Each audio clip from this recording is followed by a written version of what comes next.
अस्सलामुअलैकुम, वेलकम है आप सभी का इस नई वीडियो में। तो आज का ये वीडियो आप सभी बच्चों के लिए बहुत ही ज़्यादा इंपॉर्टेंट रहने वाला है। आज इस वीडियो में मैं आपको डिटेल में समझाने वाला हूँ बीएससी नर्सिंग के कैरियर ऑप्शंस के बारे में, बीएससी नर्सिंग कोर्स के बारे में हम डिटेल में बात करेंगे। बीएससी नर्सिंग कोर्स क्या है, इस कोर्स में आपको क्या क्या पढ़ना पड़ता है, उसके अलावा कैरियर ऑप्शंस जो कि बहुत ज़्यादा इंपॉर्टेंट है वो आपके लिए क्या क्या रहने वाले हैं, क्या बीएससी नर्सिंग का कोर्स करना आपके लिए सही है या नहीं रहे, इसमें जॉब मिलने के चांसेस आपको रहेंगे या नहीं रहेंगे। तो पूरा डिटेल में मैं आपके साथ सारी चीज़ें एक्सप्लेन करके समझाऊंगा।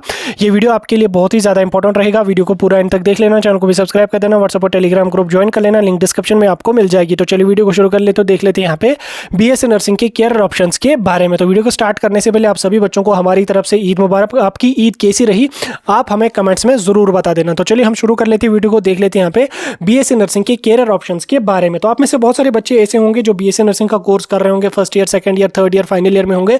बहुत सारे बच्चे ऐसे होंगे जो आने वाले महीनों में या आने वाले दिनों में बीएससी नर्सिंग के लिए एडमिशन करेंगे, और बहुत सारे बच्चे ऐसे होंगे जो अपकमिंग ईयर्स में अपना बीएससी नर्सिंग के फील्ड में जाएंगे। तो ये वीडियो पूरा देखना, सारी चीज़ें आपको समझाऊंगा, मैं एक एक चीज़ आपको एक्सप्लेन करके समझाऊंगा।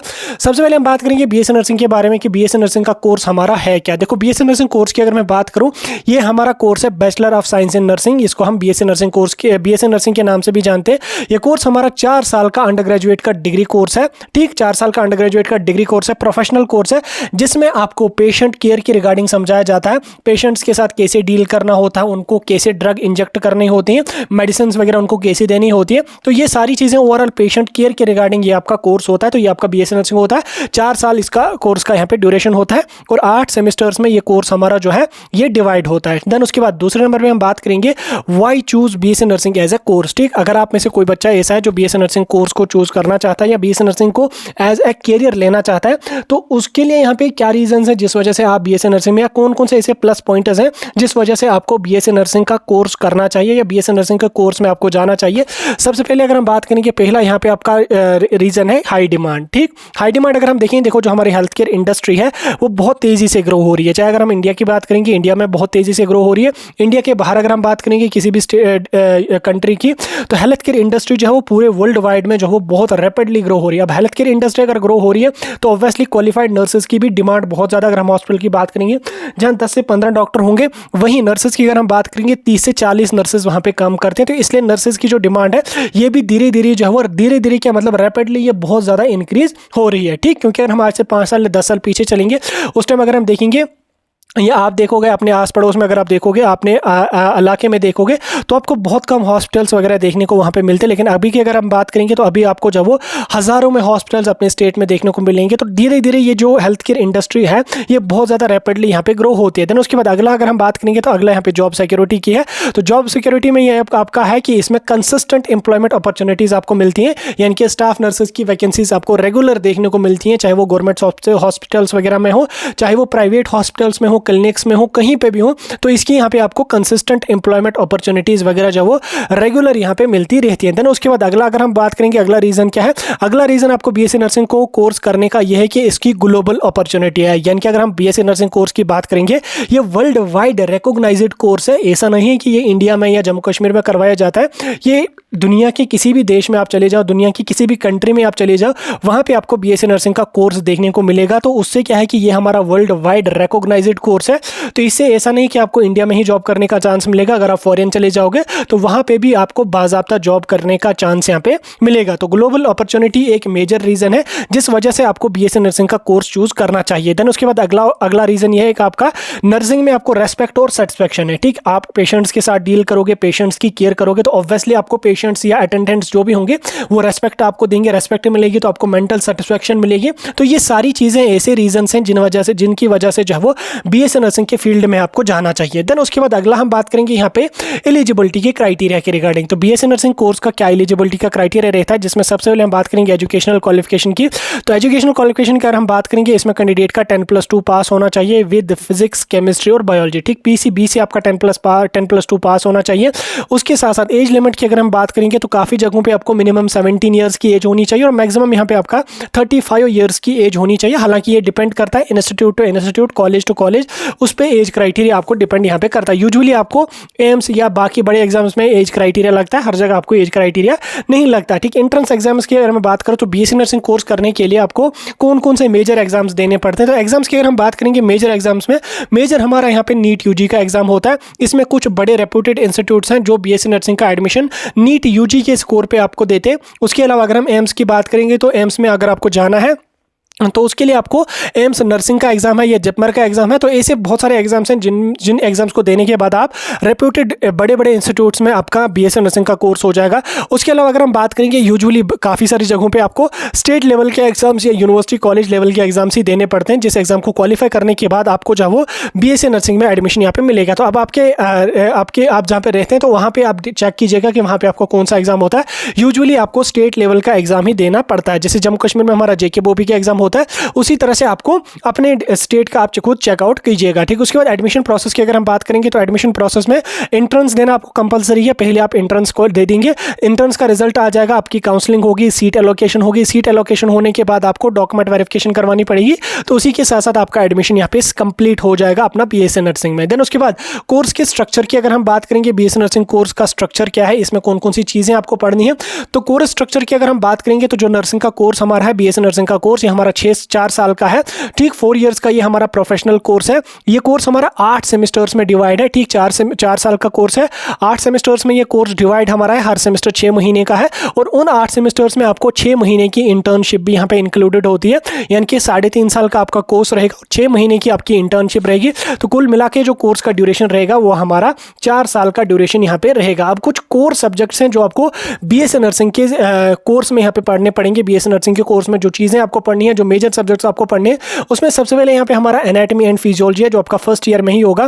देन उसके बाद हमारा माइक्रोबायोलॉजी रहता है, न्यूट्रिशन रहता है, फार्माकोलॉजी रहता है, मेडिकल सर्जिकल नर्सिंग जिसको एमएसएन के नाम से भी जाना जाता है। देन उसके बाद यहाँ पे मेंटल हेल्थ नर्सिंग है, चाइल्ड हेल्थ नर्सिंग है, कम्युनिटी हेल्थ नर्सिंग है। देन उसके बाद यहाँ पे गायनोकोलॉजी नर्सिंग है। देन उसके बाद यहाँ पे नर्सिंग रिसर्च एंड स्टैटिक्स है।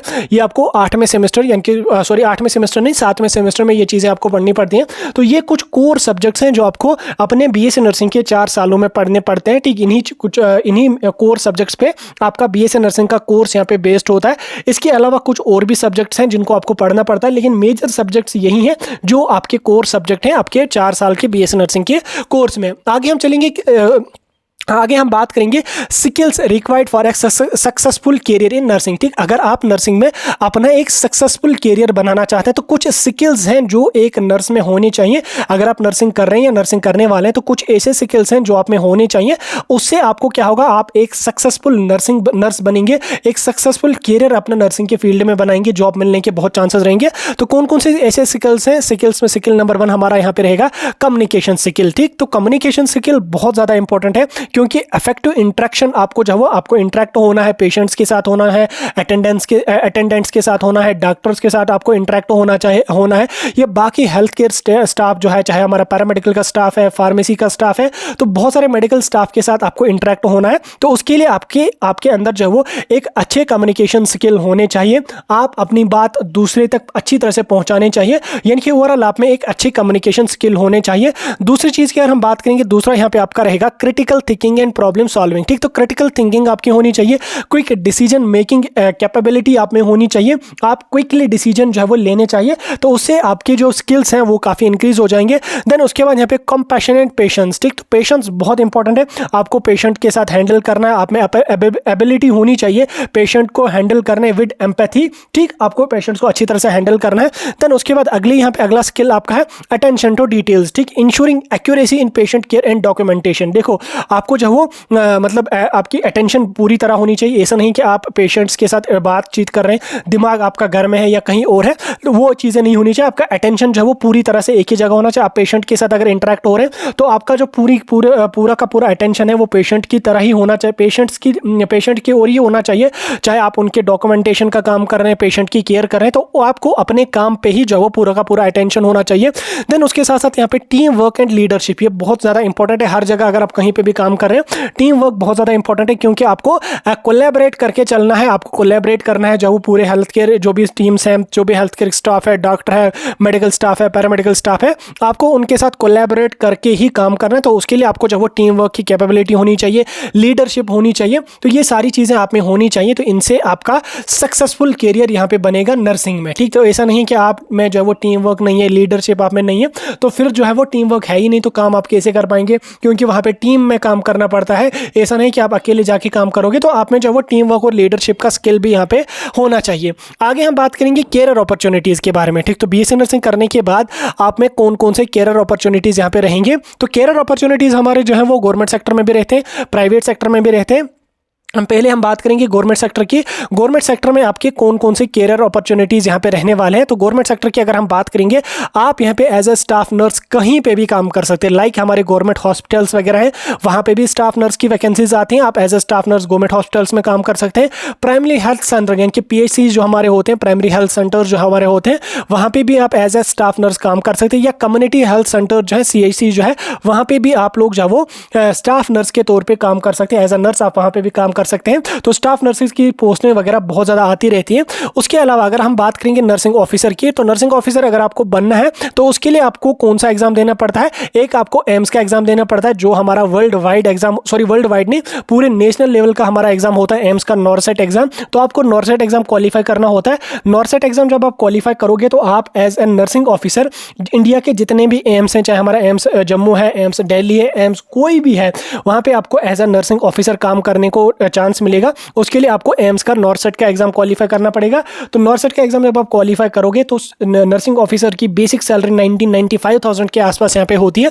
तो आज के बाद 5 साल के बाद फिर आप खुद देखें कितनी सैलरी आपको होगी। देन उसके बाद यहाँ पे अगर हम बात करेंगे, अगला एग्जाम यहाँ पे आपको PGIMER post graduate institute of medical education and research Chandigarh है। तो इसमें भी अगर आपको नर्सिंग ऑफिसर बनना है तो उसके लिए आपको PGIMER का एग्जाम देना पड़ेगा। देन उसके बाद आपके बहुत सारे स्टेट लेवल के PSCs यानी कि पब्लिक सर्विस कमीशन के एग्जाम्स होते हैं, तो वो आपको देने पड़ते हैं। तो उस एग्जाम को क्वालिफाई करने के बाद आप नर्सिंग ऑफिसर की पोस्ट पे जा सकते हैं।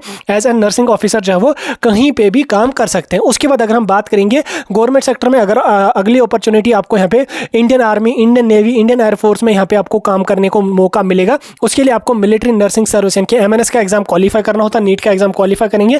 देन उसके बाद यहाँ पे आप 4 साल BSc नर्सिंग का कोर्स करेंगे। देन उसके बाद यहाँ पे मिलिट्री नर्सिंग सर्विस MNS में आप यहाँ पे जा सकते हैं।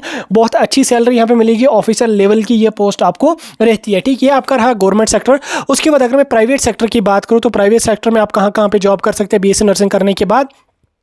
प्राइवेट सेक्टर में आप यहाँ पे गवर्नमेंट हॉस्पिटल्स में काम कर सकते हैं, प्राइवेट हॉस्पिटल्स में काम कर सकते हैं। देन उसके बाद यहाँ पे ICU या OT नर्सेज जो हैं वहाँ पे काम कर सकते हैं। देन उसके बाद यहाँ पे होम हेल्थ केयर नर्स के तौर पे भी आप काम कर सकते हैं, जिसमें आपको जो पेशेंट्स के घर जाना है, पेशेंट्स को जो भी डील करना है पेशेंट्स के साथ, तो होम हेल्थ केयर नर्स जो होते हैं उस पोस्ट पर भी आप जो प्राइवेट में यहाँ पे काम कर सकते हैं। देन उसके बाद यहाँ पे इंटरनेशनल अपॉर्चुनिटीज़ की अगर हम बात करेंगे, अगर कोई बच्चा इंडिया में काम नहीं करना चाहता, अपनी कंट्री में काम नहीं करना चाहता है, तो उसके लिए यहाँ पे इंटरनेशनल अपॉर्चुनिटीज़ भी यहाँ पे रहती हैं। लाइक अगर हम बात करेंगे वर्क अब्रॉड, यानी कि आप फॉरेन कंट्री में जा सकते हैं। लाइक हमारा US है, UK है, कनाडा है, ऑस्ट्रेलिया है, या गल्फ नेशंस हैं, तो इनमें भी आप जो है वो एज ए नर्स काम कर सकते हैं। आप अब्रॉड भी जाके काम कर सकते हैं, तो बहुत अच्छी लाखों में सैलरी आपको यहाँ पे मिलेगी।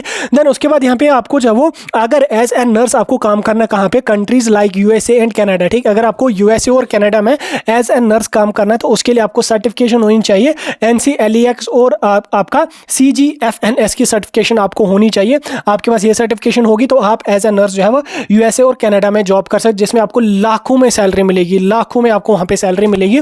उसके बाद कोई बच्चा ऐसा है जो यहाँ पे हायर स्टडीज़ में जाना चाहता है, तो आप यहाँ पे BSc नर्सिंग के बाद हायर स्टडीज़ में भी यहाँ पे जा सकता है। लाइक वो MSc नर्सिंग कर सकता है। MSc नर्सिंग में वो यहाँ पे मेडिकल सर्जिकल नर्सिंग, MSN में, पीडियाट्रिक्स में या गाइनोकोलॉजी में यहाँ पे MSc नर्सिंग कर सकता है। देन उसके बाद कोई बच्चा यहाँ पे जो वो MBA भी करना चाहता है, तो वो यहाँ पे BSc नर्सिंग के बाद MBA भी कर सकता है, जिसमें वो हॉस्पिटल मैनेजमेंट में जा सकता है।